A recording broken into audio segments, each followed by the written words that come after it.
जय श्री राम जी। आप सभी को आपके अपने YouTube चैनल धार्मिक भजन कीर्तन बरवाला में आप सभी का स्वागत है।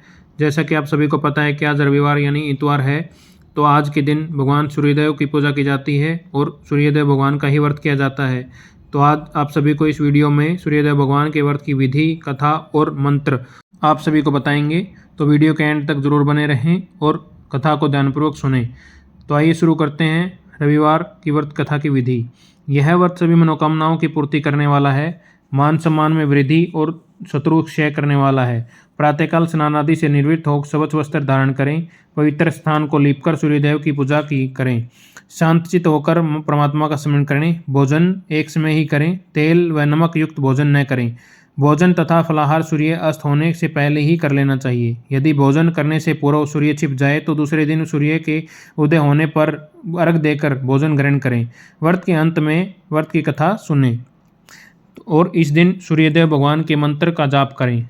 ओम ह्रीं ह्रीं ह्रौं सह सूर्याय नमः या ओम ह्रीं ह्रीं सूर्याय नमः, इन दोनों में से किसी भी मंत्र का जाप कर सकते हैं और सूर्यदेव भगवान की पूजा कर सकते हैं। तो आइए सूर्यदेव भगवान की व्रत कथा सुनते हैं। एक बुढ़िया थी, वह प्रत्येक रविवार को सवेरे ही गोबर से घर लीपकर स्नान आदि कर भगवान की पूजा करती थी।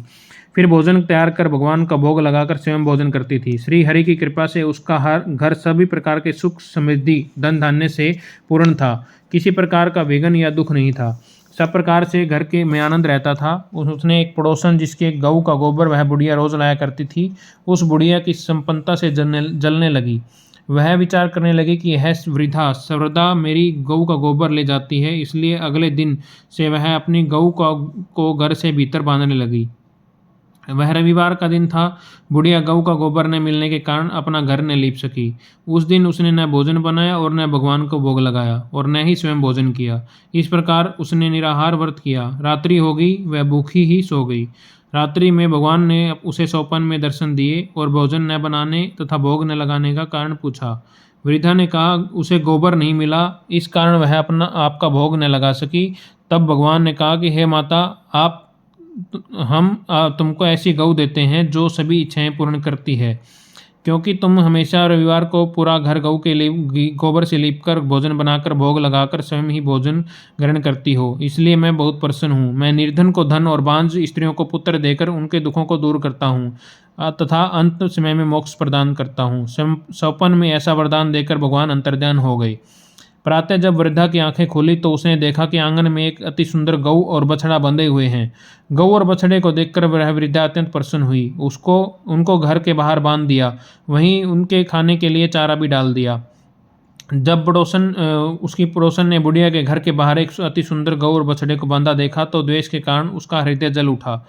जब उसने देखा कि गऊ ने सोने का गोबर दिया है, वह चोरी से उसका गऊ का गोबर उठाकर ले गई और अपनी गऊ का गोबर उसके जगह पर रख गई।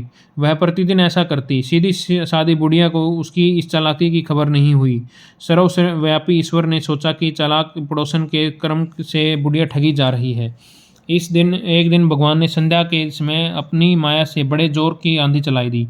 बुढ़िया ने आंधी के भय से अपनी गऊ को घर के भीतर बांध दिया। प्रातःकाल उठकर जब वृद्धा ने देखा कि गऊ ने सोने का गोबर दिया है तो वह उसके आश्चर्य की सीमा न रही। अब वह प्रतिदिन गऊ को घर के भीतर बांधने लगी। पड़ोसन ने देखा कि बुढ़िया गऊ को घर के भीतर बांधने लगी है तब और उसका सोने का गोबर उठाने का दाव नहीं चलता, तो वह ईर्ष्या से और ढाह से जलने लगी। अतः कोई उपाय न देख पड़ोसन ने उस देश के राजा की सभा में जाकर कहा, महाराज, मेरे पड़ोस में एक वृद्धा है के पास ऐसी गऊ है जो नित्य सोने का गोबर देती है।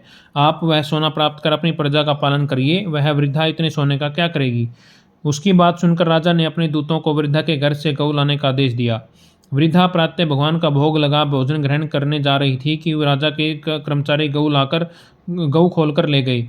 वृद्धा बहुत रोई चिल्लाई, किंतु राजा के कर्मचारी के सामने कोई क्या करता। उस दिन वृद्धा गऊ के वियोग में भोजन न कर सकी और रात भर रो रोकर ईश्वर से गऊ को पुनः पाने के लिए प्रार्थना करती रही। राजा गऊ को देखकर बहुत प्रसन्न हुआ, लेकिन अगले दिन सुबह जैसे ही वह उठा, सारा महल गोबर से भरा हुआ दिखाई देने लगा। राजा यह देखकर घबरा गया। भगवान ने रात्रि में राजा को स्वप्न में कहा, हे राजन, गाय वृद्धा को लौटाने में ही तेरा भला है। उसने रविवार के व्रत से प्रसन्न होकर मैंने यह गऊ उसे दी थी। प्रातः होते ही राजा ने वृद्धा को महल में बुलाकर बहुत से धन के साथ सम्मान सहित गाय बछड़ा उसे लौटा दिया और अपने कार्य के लिए उससे क्षमा प्रार्थना की। इसके बाद राजा ने उसकी पड़ोसन को बुलाकर उचित दंड दिया। इतना करने के बाद राजा ने महल से गंदगी दूर हुई। उसी दिन से राजा ने नगरवासियों को आदेश दिया कि राज्य की समृद्धि और अपनी समस्त मनोकामनाओं की पूर्ति के लिए रविवार का व्रत अवश्य करें। व्रत करने से नगर के लोग सुखी जीवन व्यतीत करने लगे। अब कोई बीमारी तथा प्रकृति का प्रकोप उस नगर पर नहीं था। सारी प्रजा सुख से रहने लगी और राजा भी अपने सुख से रहने लगा और अंत में मोक्ष को प्राप्त हुआ। बोलिए सूर्यदेव भगवान की जय। सूर्यदेव भगवान की व्रत कथा यहीं समाप्त होती है। आइए सूर्यदेव भगवान की आरती करते हैं। जय जय जय रविदेव स्वामी, जय जय जय रविदेवा स्वामी, जय जय जय सूर्यदेवा। रजनीपति मदहारी सतल जीवन दाता स्वामी, सतल जीवन दाता। सटपद मदद मुदकारी हे दीनमणि ताता स्वामी, हे दीनमणि ताता। जग के हैं रविदेव, जय जय जय रविदेव, जय जय जय सूर्यदेवा। नवमंडल के वासी ज्योति प्रकाश देवा स्वामी, ज्योति प्रकाश देवा। निज जनहित सुख राशि तेरी हम सब हैं करते सेवा स्वामी, हम सब करते सेवा। ओम जय जय सूर्यदेवा स्वामी, जय जय सूर्यदेवा। कनक बदन मह सोहत रुचि प्रभा प्यारी स्वामी, रुचि प्रभा प्यारी। निज मंडल से मंडित अजर अमर छविधारी स्वामी, अजर अमर छविधारी। हे सुरवर रविदेवा स्वामी, जय जय जय सूर्यदेवा स्वामी, जय जय जय सूर्यदेवा। रजनीपति मदहारी सतदल जीवन दाता स्वामी, जय जय जय सूर्यदेवा। बोले सूर्यदेव भगवान की जय हो। रविवार की व्रत कथा और यहीं समाप्त होती है। आज की कथा आप सभी को कैसी लगी कमेंट करके ज़रूर बताएं और ऐसी ही धार्मिक कथाएं और भजन कीर्तन सुनने के लिए हमारे YouTube चैनल धार्मिक भजन कीर्तन बरवाला को लाइक करें, सब्सक्राइब करें और आगे शेयर करें। धन्यवाद। भगवान सूर्यदेव सभी पर अपनी कृपा बनाए रखें, सभी का कल्याण करें। बोले सूर्यदेव भगवान की जय।